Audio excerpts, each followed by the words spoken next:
Alkisah, pada zaman dahulu kala, kehidupan di bumi amatlah tenteram. Namun kedamaian itu seketika sirna ketika 10 matahari tiba-tiba terbit secara bersamaan di langit. Panas yang luar biasa membakar segalanya. Tanah-tanah mulai retak dan gersang, tanaman layu dan mati, aliran sungai mengering, dan umat manusia berada di ambang kehancuran. Tangisan serta doa-doa penderitaan terdengar di setiap sudut bumi, memohon datangnya sebuah keajaiban. Di tengah keputusasaan itu, muncullah seorang pahlawan bernama Hou Yi. Ia adalah seorang pemanah ulung yang memiliki keberanian luar biasa dan sebuah busur sakti anugerah dari langit. Dengan tekad yang membara untuk menyelamatkan umat manusia, Hou Yi memanjat puncak gunung tertinggi yang paling dekat dengan langit. Mengabaikan hawa panas yang membakar kulitnya, ia menarik tali busur saktinya dengan sekuat tenaga. Satu demi satu, anak panah cahayanya melesat, menembak jatuh 9 matahari hingga menyisakan 1 matahari saja untuk menerangi bumi. Dunia pun akhirnya kembali aman dan kembali subur. Atas jasanya yang luar biasa, Kaisar Langit menganugerahi Hou Yi sebuah hadiah yang sangat berharga, yaitu sebotol ramuan keabadian. Siapapun yang meminumnya akan langsung terbang ke langit dan menjadi dewa yang hidup abadi.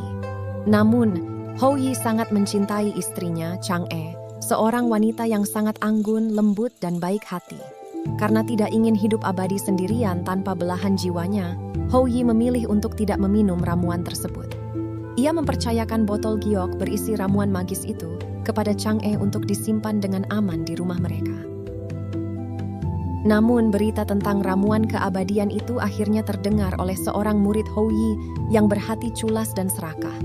Suatu hari, ketika Hou Yi sedang pergi berburu ke dalam hutan, murid jahat tersebut menyelinap masuk ke dalam rumah dan mengancam Chang'e dengan senjata, memaksa agar ramuan itu diserahkan kepadanya. Chang'e tahu, jika ramuan sakti itu jatuh ke tangan orang jahat, bencana besar akan kembali menimpa bumi. Di tengah kepungan bahaya dan rasa takut, Chang'e mengambil keputusan besar. Demi melindungi ramuan tersebut, ia membuka tutup botolnya dan meminum seluruh cairan bersinar itu hingga habis. Seketika itu juga, sebuah keajaiban terjadi. Tubuh Chang'e perlahan menjadi sangat ringan, seolah kehilangan beratnya. Kakinya mulai terangkat dari lantai dan ia melayang keluar jendela, mendaki angin malam yang dingin. Dari kejauhan, Hou Yi yang baru saja pulang hanya bisa berlari sambil menangis, memanggil nama istrinya yang terus terbang tinggi ke langit malam. Chang'e tidak ingin pergi terlalu jauh dari suaminya yang ia cintai. Karena itu, ia memilih untuk mendarat dan menetap di tempat yang paling dekat dengan bumi, yaitu di atas bulan purnama yang bersinar terang. Sejak malam tragis itu, Hou Yi yang dilanda rasa rindu mendalam selalu meletakkan sebuah meja batu di bawah sinar bulan setiap kali bulan purnama tiba.